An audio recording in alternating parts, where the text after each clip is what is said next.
મિત્રો, જો તમે ઈશ્વરના અવાજને સાંભળવા માગો છો તો ઈશ્વરના વચનોનો અભ્યાસ કરવો જરૂરી છે.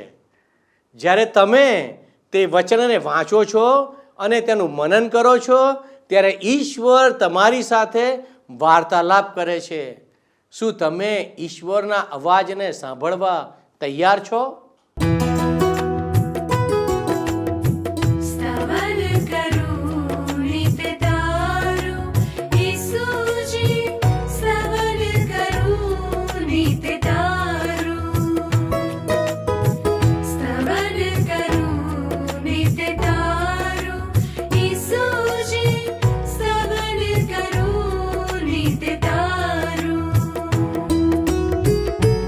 आज सवारे साद सुनी तो महिमा करूं प्रभु तारो, महिमा करूं प्रभु तारो, स्तवन करूं नित तारो.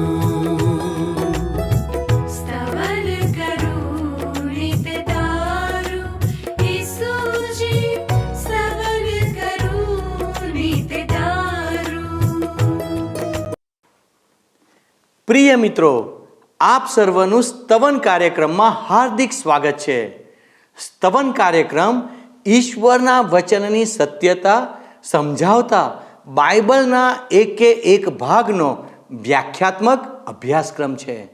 જગતના સૃષ્ટિકર્તાએ પોતાની વાતોને મનુષ્ય સુધી પહોંચાડવા માટે બાઇબલમાં પોતાની વાતોને પ્રગટ કરી છે.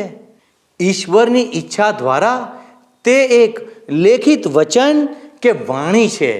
માટે જેઓ આ બાબતોનો અભ્યાસ કરે છે અને જીવંત તેમજ સત્ય ઈશ્વર પર વિશ્વાસ કરે છે તેઓ ઈશ્વરની કૃપા પોતાના જીવનોમાં જોઈ શકશે. બાઇબલમાં નીતિવચનોનું પુસ્તક તેનો 16મો અધ્યાય અને 20મી કલમમાં આ પ્રમાણે લખ્યું છે: જે પ્રભુના વચનને ધ્યાનમાં લે છે તેનું હિત થશે, અને જે કોઈ યહોવા એટલે કે ઈશ્વર પર વિશ્વાસ રાખે છે તેને ધન્ય છે. વહાલા દર્શક મિત્રો, આપણે બધા ઈશ્વરની રચના છીએ અને તેથી જો આપણે તેમના વચનો પર ધ્યાન આપીશું તેમજ તેમને અનુરૂપ થઈને ચાલીશું તો આપણે તમામ આંધીઓની વચ્ચે પણ ઈશ્વરના નિયંત્રણમાં રહીશું. તે માનવી દ્વારા આપવામાં આવેલું આશ્વાસન નથી, પરંતુ ઈશ્વર દ્વારા આપવામાં આવેલું આશ્વાસન છે. માટે જેઓ ઈશ્વર પર વિશ્વાસ કરે છે તેઓ ઈશ્વરના કાર્યને પોતાના જીવનમાં જોઈ શકશે. આજના અભ્યાસમાં આપણે તેનો અનુભવ કરીશું. સંત પાઉલ રોમ જવા માટે સમુદ્રની યાત્રા પર છે, પરંતુ તે એક કેદીના રૂપમાં સુબેદારની નજરમાં અને જહાજમાં કઠિન આંધીઓ ને તોફાનોનો સામનો કરે છે. ઈશ્વર પાઉલથી બધી બાબતો પ્રગટ કરે છે કે આગળ શું થવાનું છે, કેમ કે તે ઈશ્વરની યોજના મુજબ ચાલી રહ્યો છે.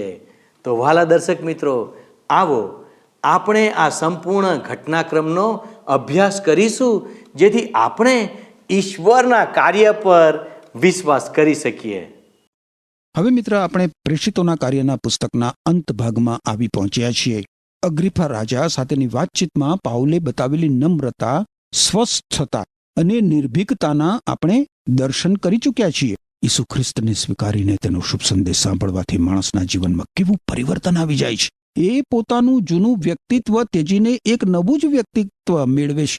પાઉલ આપણને એનો તાદશ્ય નમૂનો પૂરો પાડે છે. પ્રેષિતોના કાર્યમાં જુઓ 27મો અધ્યાય 1 થી 15 કલમો મારી સાથે સાથે જોશો. અમારે વાણમાં બેસીને ઇટાલી જવું એવું નક્કી થયું એટલે તેઓએ પાઉલ અને બીજા કેટલાક કેદીઓને સમ્રાટની ટુકડી નામે ઓળખાતી રોમન લશ્કરી ટુકડીના અધિકારી જુલિયસને સુપ્રત કર્યા. આસિયા પ્રદેશના બંદરોએ થઈને જનારા એક વાણમાં અમે અદ્રામિટ્ટીમથી મુસાફરી શરૂ કરી. થેસાલોનિકામાંથી આવેલો મકદોનિયા પ્રદેશનો આરિસ્તાર્ખસ અમારી સાથે હતો. બીજે દિવસે અમે સિદોન આવી પહોંચ્યા. જુલિયસ પાઉલ પ્રત્યે માયાળુ હતો, તેથી તેને જરૂરી વસ્તુ મળે માટે તેણે તેના મિત્રોને મળવા જવા દીધો. ત્યાંથી અમે આગળ ચાલ્યા અને પવન સામો હોવાથી અમે સાયપ્રસ ટાપુને કિનારે કિનારે વહાણ હંકાર્યું. અમે કિલિકિયા અને પામ્ફુલિયા થઈને સમુદ્ર ઓળંગી લુસિયાના મુરા બંદરે આવ્યા. એમ તમે જોશો તો 15મી કલમ સુધી જે જુદી જુદી બાબતો બને છે અને જે સ્થળે થઈને મુસાફરી આગળ વધે છે એ બધાનું વર્ણન 15મી કલમ સુધી કરવામાં આવ્યું છે. હવે આપણે જોઈએ છે મિત્રો, તો પાઉલ રોમ જવા ઘણો બધો ઉત્સુક હતો અને આ પ્રવાસ તેની પ્રાર્થનાના પ્રત્યુત્તર રૂપે આપવામાં આવ્યો હતો. પણ પાઉલને એક સ્વતંત્ર નાગરિકને બદલે એક કેદી તરીકે આ પ્રવાસ ખેડવો પડે છે. ઈશ્વર પોતાના ભક્તોને આમ જ અચંબામાં નાખી દે છે. આ પ્રવાસમાં આપણે માટે મહત્વની બાબત એ છે મિત્ર કે એક કેદી તરીકે પણ પાઉલનું દ્રષ્ટિબિંદુ, તેનું વર્તન અને તેનો વ્યવહાર એક સરખા જ રહે છે. એણે નાગરિકપણાનો હક માંગ્યો તો એને એક કેદી બનીને લઈ જવાયો. પ્રેષિતોના કાર્યના 27મો અધ્યાય જે આપણે વાંચીએ છીએ એ પાઉલ રોમના પ્રવાસનો અકબંધ અહેવાલ આપે છે. કહેવાય છે કે પુરાતન કાળની દરિયાઈ મુસાફરીના પ્રાપ્ત અહેવાલોમાં આ અહેવાલ શ્રેષ્ઠ છે. એક પ્રખર સાહિત્યવિદ ડોક્ટર લુકના લખાણોમાં આ પ્રવાસ વર્ણનને એની શ્રેષ્ઠ કૃતિ ગણાવે છે. નકશો સાથે હોય તો પ્રવાસ વર્ણનની મજા કંઈક ઓર જ આવે. વિચાર કરો, 2000 વર્ષ પહેલાની જૂની પુરાણી ટેકનિકોને અને ટાંચા સાધનોનો તમે વિચાર કરો ને ઉપરાંત તમે પહેલી કલમમાં જુઓ પ્રેષિતોના કાર્ય 27મો અધ્યાય. અમારે વાણમાં બેસી ઇટાલી જવું એવું નક્કી થયું એટલે તેઓએ પાઉલ અને બીજા કેટલાક કેદીઓને સમ્રાટની ટુકડી નામે ઓળખાતી રોમન લશ્કરી ટુકડીના અધિકારી જુલિયસને સુપ્રત કર્યા. એક રોમન લશ્કરી અધિકારી જુલિયસના હાથમાં બીજા કેદીઓ સહિત સોંપાયેલો પાઉલ મુસાફરીની શરૂઆત અદ્રામિટ્ટીમથી કરે છે. પાઉલની નમ્રતા અને સલુકાએ કેવા કામ આવી જાય છે. સાર્જન્ટ જુલિયસ પાઉલ સાથે બહુ માયાળુપણું ભરેલું એ વર્તન કરે છે અને જ્યારે વાણ સિદોનમાં રોકાય છે ત્યારે જુલિયસ પાઉલને તેના મિત્રોને મળવા પણ જવા દે છે. આપણે મિત્ર પેરોલ પર છૂટેલા કેદીઓનું ફરાર થઈ જવું રોજ બરોજ વાંચીએ છીએ, પણ પાઉલ એવો વિચાર રાખ્યા વગર એ પોતાના મિત્રોને કેવી રીતે મળવા જાય છે? ઘણી બધી વખત મિત્ર પ્રભુ ઈસુ ખ્રિસ્તમાં આપણા ભાઈઓ આપણને મદદરૂપ થઈ પડે છે. પાઉલના શબ્દોમાં એકબીજાનો ભાર ઊંચકો અને એમ કરીને ઈસુ ખ્રિસ્તનો જે પ્રેમનો નિયમ છે એ સંપૂર્ણ કરો. પાઉલની સાથેના આ કેદી કેવા હતા? સમ્રાટની ટુકડીમાં કેદી તરીકે કેટલાક દેહાંત દંડની રાહ જોતા હોય કે બધા અંદરથી ફફડતા હશે. સમ્રાટના પાશવી આનંદ માટે પણ એમનો ઉપયોગ થતો હતો મિત્ર.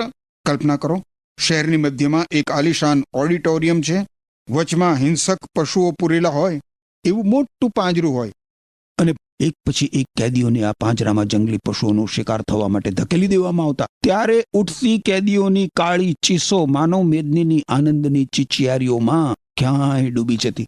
ક્યાં ઈસુનો સ્વેચ્છાએ પોતાનું રક્ત વેવડાવતો પ્રેમ અને ક્યાં આ પુરાતન કાળના પાશવી સમ્રાટોનું અત્યાચારી મનોરંજન. પાઉલનો રોમ તરફનો આ પ્રવાસ પણ અનોખો છે ને. ઉત્તર પશ્ચિમે આવેલા ઇટાલી તરફ જવા માટે સમુદ્રની છાતી ચીરીને સડસડાટ જવાને બદલે વહાણ કાંઠે કાંઠે સફર કરે છે. કારણ છે સામા પવનનો. કદાચ ત્યારે આવા યાંત્રિક સાધનો નહીં હોય. વહાણ કિલિકિયા અને પામ્ફુલિયાના કાંઠાના બંદરોએ રોકાય છે અને પછી આવે છે લુસિયા પ્રાંતનું મુરા બંદર. એ આપણા રેલવે જંકશનો જેવું લાગે. અહીં ગાડીની જેમ વહાણ બદલવાનું હોય છે. વહાણ બદલતા ઊંચા થતા જીવ, જગ્યાની મારામારી, જીવનક્રમ, પ્રણાલિકાઓ બદલવી એ પણ કેટલી બધી મુશ્કેલ લાગે. હવે આ લોકો આફ્રિકાના એલેક્ઝાન્દ્રિયા બાજુથી આવેલા વહાણમાં બેસે છે કારણ કે તેમને ઇટાલી જવાનું છે. એમની મંઝિલ રોમ ત્યાં છે. પાઉલનો આ છેલ્લો જ પ્રવાસ છે. સૌથી વધુ ફળવંત છતાં પણ બહુ જ લાંબો 2000 માઇલ લાંબો પ્રવાસ. આજે તો હવાઈ જહાજમાં જ એક જ દિવસમાં આટલો પ્રવાસ ખેડી શકાય, પરંતુ ત્યારે તો ઘણા બધા મહિનાઓ થતા અને વિઘ્નો પણ કેવા કેવા. આગળ જોઈએ. આ એક ઐતિહાસિક પ્રવાસ વર્ણન છે અને કલ્પના કથા નથી મિત્ર. એટલે જ અહીંયા વાસ્તવિક વ્યક્તિઓ તથા સ્થળોના નામ આપવામાં આવ્યા છે. એ લોકો મુસાફરી શરૂ કરે છે ત્યારે થેસાલોનિકાથી આવેલા આરિસ્ટાર્ખસ તેમની સાથે હોવાનું એમાં જણાવવામાં આવ્યું છે. બીજી કલમમાં આપણે વાંચ્યું. હવે જુઓ 7મી કલમ.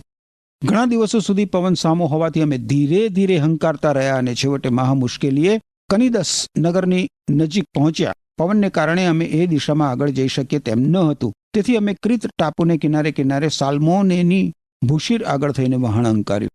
મુશ્કેલીઓએ કનિદસ નગરની નજીક આ લોકો પહોંચે છે અને પછી એ લોકો ક્રીત ટાપુને કિનારે થઈને લાસિયાના સલામત બંદર તરીકે ઓળખાતા બંદરે આવે છે. ત્યાં આ લોકો લાંબો સમય ગાળે છે. ત્યારે ઇઝરાયેલીઓના ઉત્સવ યોમ કિપ્પુરની વાત અહીંયા આવે છે, જેને પ્રાયશ્ચિતનો દિવસ કહેવામાં આવ્યો છે. એ પુરાતન કાળમાં આ દિવસે મંદિરના પરમ પવિત્ર સ્થાનમાં યજ્ઞકાર હલવાનનું લોહી લઈને લોકોના પ્રાયશ્ચિત માટે જતો. પરંતુ હવે તો ઈશ્વર પુત્ર પ્રભુ ઈસુ ખ્રિસ્તે પોતે જ પોતાનું લોહી આખી માનવજાત માટે ક્રૂસ ઉપર વેવડાવ્યું છે. અને યજ્ઞકાર કે લોહીની કશી જરૂર નથી. આપણે મિત્ર પ્રભુ ઈસુ ખ્રિસ્તના નામમાં આપણા પાપોની માફી માંગવા પોતે જ પરમપિતા પરમેશ્વરની પાસે જઈ શકીએ છીએ. પૂરા હૃદયથી આપણે ઈશ્વર પાસે માફી માંગીએ તો ઈશ્વર આપણા પાપ પૂર્વથી પશ્ચિમ જેટલું દૂર છે ને એટલા જ આપણાથી દૂર કરે છે. હવે 10મી અને 11મી કલમ જુઓ. ભાઈઓ, મને લાગે છે કે હવે પછી આપણી મુસાફરી વધુ જોખમકારક બનશે. માલ સામાન અને વાહનને મોટું નુકસાન થશે અને આપણા જીવ પણ ગુમાવીશું. પણ લશ્કરી અધિકારીએ પાઉલનું માન્યું નહીં, પણ વાહનના કપ્તાન અને તેના માલિકનું કહેવું માન્યું. હવે એ ત્યાંથી આગળ નહીં વધવાની સલાહ આપે છે પ્રેષિત પાઉલ. તો પણ દુનિયાવી રીત પ્રમાણે એ લોકો પણ આપણી જેમ જ ઈશ્વર ભક્તનું નહીં, નિષ્ણાતોનું જ માને છે. અને છતાં પાઉલ તેમની તરફ નારાજગી વ્યક્ત કરતો નથી કે ગુસ્સે થતો નથી. કેવી છે એના હૃદયની વિશાળતા તમે જુઓ. એ લોકો તો બધા ક્રીતના બંદર ફોનિક્સ પહોંચવાની ઉતાવળમાં હતા કે જેથી ત્યાં શિયાળો ગાળી શકાય. ફોનિક્સ સલામત બંદરથી નૈઋત્ય અને વાયવ્ય દિશાની સામે આવેલું બંદર છે મિત્ર. અને એ લોકોની ધારણા તો ખરાબ મોસમ પહેલા રોમ પહોંચી જવાની હતી. જાણે કે દક્ષિણના મંદ પવનોએ પણ કપ્તાન અને અધિકારીના નિર્ણયને ટેકો આપ્યો. કપ્તાન પોતાની અક્કલ હોશિયારી ઉપર આધાર રાખે છે, જ્યારે પાઉલ તો ઈશ્વર ઉપર આધાર રાખે છે. ક્રીત એશિયા માઇનોર તથા ગ્રીસના કાંઠા પાસે આવેલો મોટો ટાપુ છે અને એમાં બહુ સુંદર બંદરો છે મિત્ર. વાણ પરના લોકો ઉતાવળમાં છે, પણ જુઓ થોડી જ વારમાં શું થાય છે. 14મી કલમ. પણ તરત જ ઈશાનિયા પવન તરીકે ઓળખાતો સખત પવન ટાપુ પર ફૂંકાવા લાગ્યો. ટાપુ પરથી ફૂંકાવા લાગ્યો. શિયાળાનો સમય અને ખરાબ ઋતુ. યુરોપ તરફથી વાતો પવન છે. તોફાનમાં હવે વાણ સપડાઈ ગયું.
થી 20 કલમોમાં શું લખ્યું છે?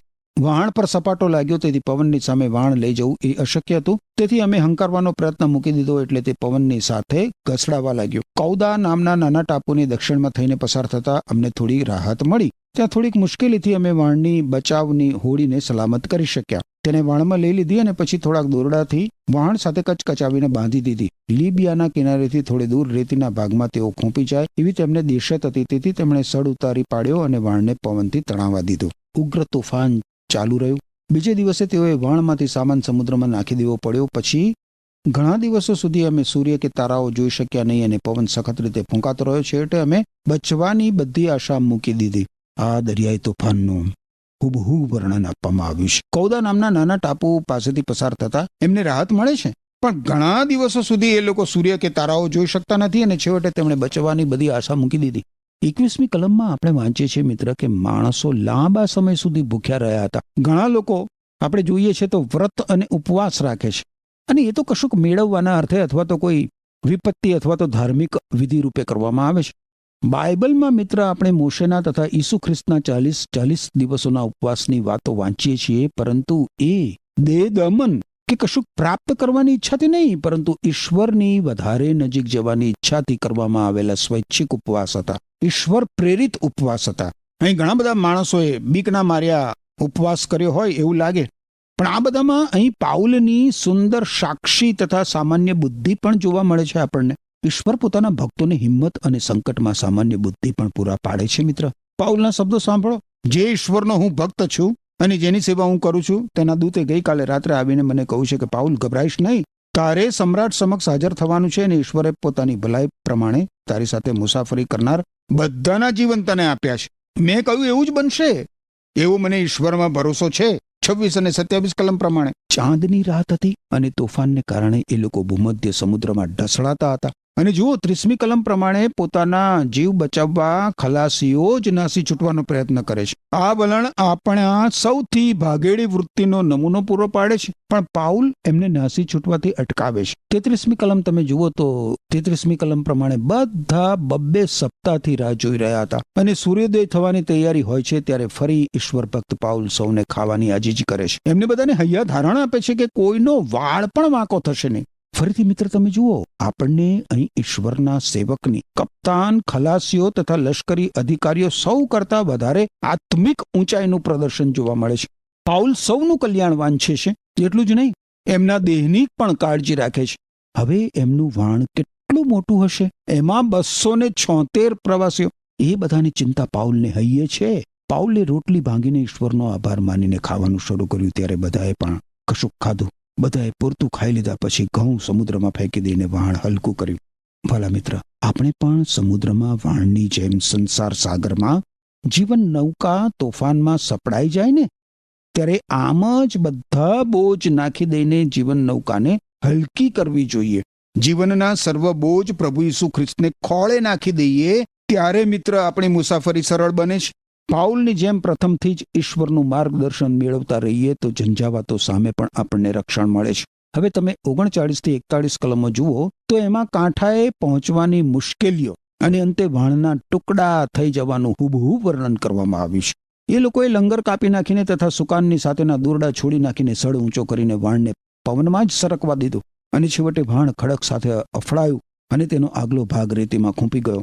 વાણના પાછળના ભાગના ટુકડે ટુકડા થઈ ગયા. વાલા મિત્ર, એક દિવસ આ જ રીતે દેહરૂપી નૌકાના ટુકડા થઈ જશે ત્યારે એકમાત્ર ઈસુ ખ્રિસ્તનું જ શરણ આપણી પાસે રહેશે.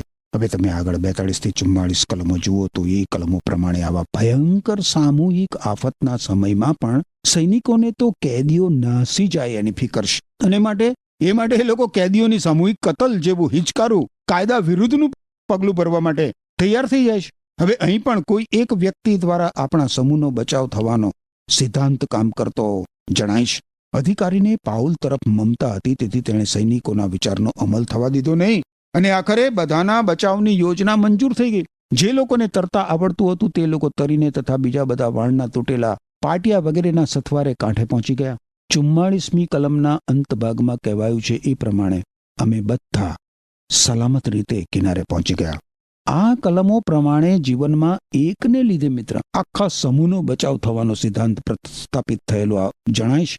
એક એટલે ઈશ્વર પુત્ર પ્રભુ ઈસુ ખ્રિસ્ત દ્વારા આખી માનવ જાતનો ઉદ્ધાર થાય એ કેટલું બધું વિશ્વાસનીય છે મિત્ર. યોહાન પાસે પસ્તાવાનો સંસ્કાર લીધો ત્યારે આકાશમાંથી વાણી સંભળાઈ હતી.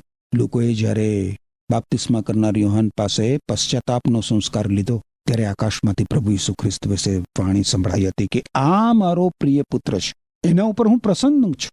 હવે મિત્ર આપણે આગળ જોઈએ તો ભાંગી ગયેલા વાણના બધા જ 276 પ્રવાસીઓ સહી સલામત જે માલ્ટા ટાપુ મેલિટા તરીકે ઓળખાતો હતો અને જે ઉપસાગરમાં આ બનાવ બન્યો એ આજે પાઉલના ઉપસાગર તરીકે ઓળખાય છે. દ્વિતીય વિશ્વયુદ્ધ દરમિયાન માલ્ટા ટાપુ ઉપર ભયંકર બોમ્બમારો થયેલો, કારણ કે એ ટાપુ વ્યૂહાત્મક રીતે બહુ જ મોટું મહત્વ ધરાવે છે. એ ટાપુ એ વખતે ડર્બી નામના એક મિલિટરી જનરલના કબજામાં હતો. એ ત્યાંનો રાજ્યપાલ પણ હતો. આ રાજ્યપાલે ત્યારે કહેલું કે હું કદી શરણે જવાનું વિચારતો નથી. હવે માલ્ટા ટાપુ પર વહાણ પરના સૌને 3 મહિના રહેવું પડે છે. ત્યાં ઈશ્વર તેમના ભક્ત પાઉલને કેવી અદ્ભુત રીતે વાપરે છે એનું વર્ણન 28મા અધ્યાયમાં કરવામાં આવ્યું છે. હવે પાઉલને અહીં સુધી લાવવામાં આપણે ચોક્કસ રીતે મિત્ર ઈશ્વરનો હાથ કાર્ય કરતો જોઈ શકીએ છીએ. માલ્ટાના રહેવાસીઓમાં આપણને માનવતા તથા ન્યાય એ બંનેના દર્શન થાય છે. વાણના બધા જ પ્રવાસીઓને એ લોકો આવકારે છે અને તેમને માટે ઠંડી ઉડાડવા લાકડા એકઠા કરીને અગ્નિ પેટાવે છે. પાઉલ માત્ર પ્રભુ ઈસુ ખ્રિસ્તના શુભ સંદેશનો પ્રચારક જ નહીં, પણ એક મહેનતકશ માણસ પણ છે. એ અહીંયા દેખાય છે. તમે 28મા અધ્યાયની 3જી કલમ જોશો મારી સાથે સાથે. 28મા અધ્યાયની 3જી કલમ જુઓ. પ્રેષિતોના કાર્ય 28મો અધ્યાય. શું કહ્યું છે અહીંયા? પાઉલ લાકડાની ભારી એકઠી કરી અગ્નિ પર મૂકતો હતો ત્યારે ગરમીને કારણે એક સાપ નીકળી આવ્યો અને તેને હાથે વીંટળાયો. આ પાઉલ લાકડાની ભારી એકઠી કરીને અગ્નિમાં નાખતો હતો અને એમાંથી જ એક ચમત્કારિક બનાવ બન્યો. એક ઝેરી સાપ ગરમીને કારણે નીકળીને પાઉલને હાથે વીંટળાઈ ગયો. 5મી કલમમાં આપણને ટાપુના લોકોની અંધ માન્યતા જોવા મળે છે. સાપને લીધે એ લોકો પાઉલને ખૂની માની લે છે. પાઉલ સાપને અગ્નિમાં ફેંકી દે છે અને સાપના વિષથી પાઉલને કશી ઈજા થતી નથી કે એ મૃત્યુ શરણ પણ થતો નથી. ત્યારે 6ઠ્ઠી કલમના અંત ભાગમાં માલ્ટાવાસીઓ કહે છે કે એ તો દેવ લાગે છે, દેવ, ઈશ્વર. આપણે તો સાપ જોવાથી જ હાંફળા પાંફળા થઈ જઈએ.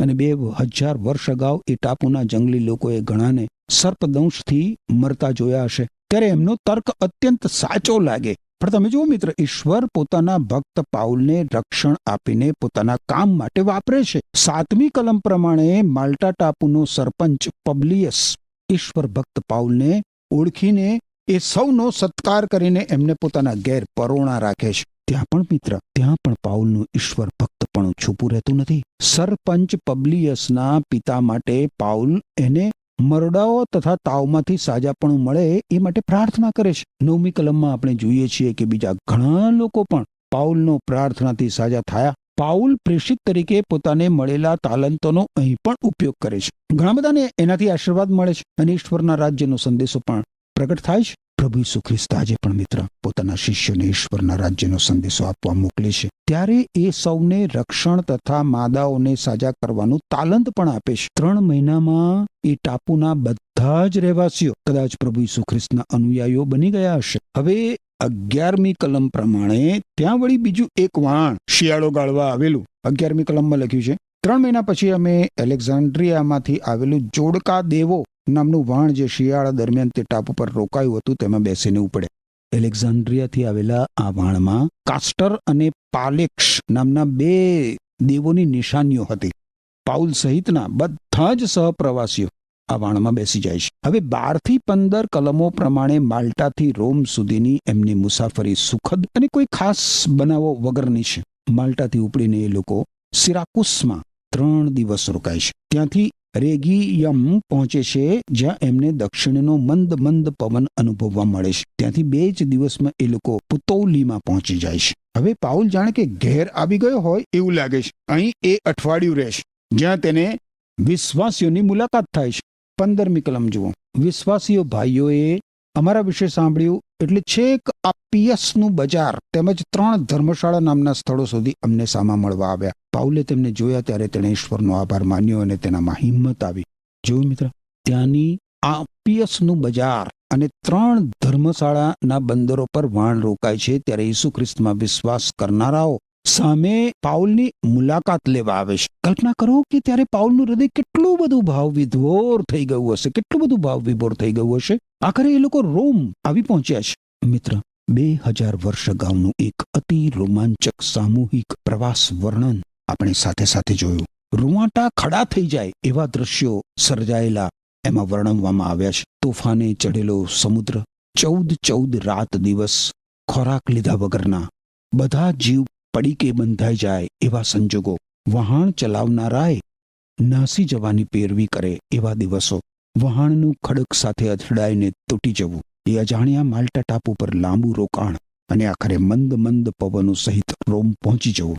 આપણે મિત્ર આ આખાય પ્રવાસ વર્ણનમાં સંત પાઉલની નમ્ર પ્રતિભા ઉપસી આવેલી જોઈએ છીએ. સમગ્ર સફરમાં ઈશ્વરનો અલૌકિક હાથ આપણને દેખાય છે. પાઉલને કેદી બનાવીને એવા કેદી મારફતે ઈશ્વર પોતાના રાજ્યનો શુભ સંદેશ વાણમાં, માલ્ટામાં અને પાઉલના પગલા પડે ત્યાં સર્વત્ર પ્રગટ કરે છે. યાદ રાખો મિત્ર, ઈશ્વર પોતાના એક નિષ્ઠાવાન સમર્પિત સેવકનો ગમે તે પરિસ્થિતિમાં, ગમે તે અવસ્થામાં એના જીવનના પ્રત્યેક દિવસ પોતાના હેતુઓ પાર પાડવા માટે ઉપયોગ કરી શકે છે. અને ઈશ્વરનો હેતુ તો એ જ છે મિત્ર કે સમગ્ર માનવજાત અંધકારમાંથી નીકળીને પ્રકાશમાં પ્રવેશ કરે. સમગ્ર માનવજાત એના પાપો અને ક્ષમા પ્રાપ્ત કરીને ઈશ્વર સાથે સીધા સંબંધમાં આવે. પ્રેષિતોના કાર્યના પુસ્તકમાં આપણે જોયું છે મિત્ર કે પ્રભુ ઈસુ ખ્રિસ્તની મારફતે મનુષ્યને એના પાપોની માફી મળી શકે છે, એના દુષ્કર્મોના બંધનોમાંથી છુટકારો મળી શકે છે. શું તમે પ્રભુ ઈસુ ખ્રિસ્તને શરણે આવ્યા છો મિત્ર?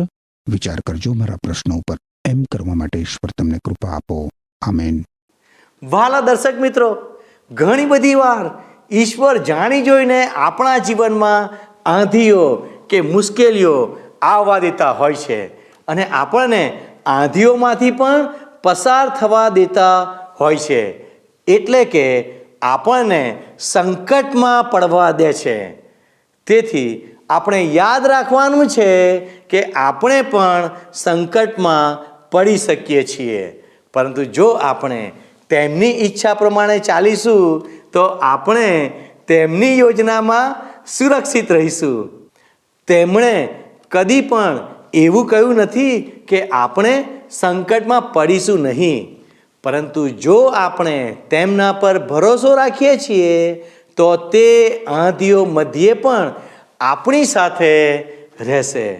સંત પાઉલ ઈશ્વરની યોજનામાં આંધીઓ મધ્યે પણ પસાર થયા, તેથી તેને ખાતરી હતી કે તે સુરક્ષિત છે. આ તકનો લાભ લઈને વહાણમાં ઈશ્વર વિશે સાક્ષી આપતા રહ્યા. તે દરેક જગ્યાએ ઈશ્વર વિશે જણાવવા પોતાને રોકી શક્યા નહીં. જો આપણે ઉદ્ધારકર્તાને જાણીએ છીએ તો આપણે તેમના કાર્યોની સાક્ષી જેઓ જાણતા નથી તેઓને અવશ્ય આપવી જોઈએ, કારણ કે બાઇબલ કહે છે જ્ઞાનના અભાવે લોકો નાશ પામે છે અને જ્યાં સુધી કોઈ તેઓને જણાવે નહીં ત્યાં સુધી તેઓ કેવી રીતે જીવંત ઈશ્વરને જાણી શકશે? ઈશ્વર તમને, મને અને આપણ સર્વને આશીર્વાદનો સ્ત્રોત બનાવવા ઈચ્છે છે. જો તમે ઈશ્વરને જાણો છો તો તમે અલગ અલગ રીતો દ્વારા ઈશ્વરને અજાણ્યા લોકો મધ્યે પ્રગટ કરી શકો છો. સંત પાઉલ ભોજનને માટે પ્રાર્થના કરતી વખતે તેમના માધ્યમ દ્વારા પણ ઈશ્વરની સાક્ષી પ્રગટ કરતો હતો. ઈશ્વર એટલું ઈચ્છે છે કે તેમને ઓળખતા લોકો તેમની સાક્ષી અન્ય લોકોને પ્રગટ કરે. તેઓએ આપણને પણ જે કંઈ શીખવ્યું છે તે આપણે બીજાઓને જણાવવાનું છે. તેનાથી વધારે કંઈ પણ કરવાનું રહેતું નથી. આવો આપણે પ્રાર્થના કરીએ કે ઈશ્વર આ કાર્યમાં આપણી સહાયતા કરે, જેથી આપણે બધા લોકોને માટે આશીર્વાદનું કારણ બનીએ.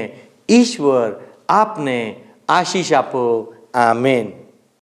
મિત્રો, ગત પ્રશ્નોનો જવાબ છે ફેસ્તુસે.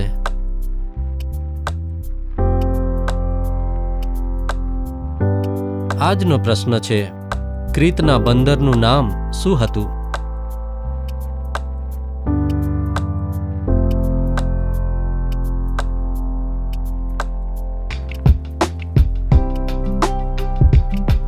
જવાબ આપેલ સ્ક્રીન પર દર્શાવેલ વોટ્સએપ નંબર પર આપવાનો રહેશે. કાર્યક્રમ દરમિયાન પૂછેલા પ્રશ્નોનો સાચો જવાબ આપનાર વિજેતાઓના નામ દર મહિનાના પ્રથમ સોમવારે જાહેર કરવામાં આવશે.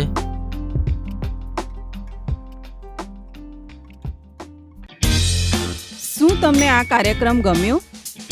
અત્યારે જ અમને મિસ કોલ કરો.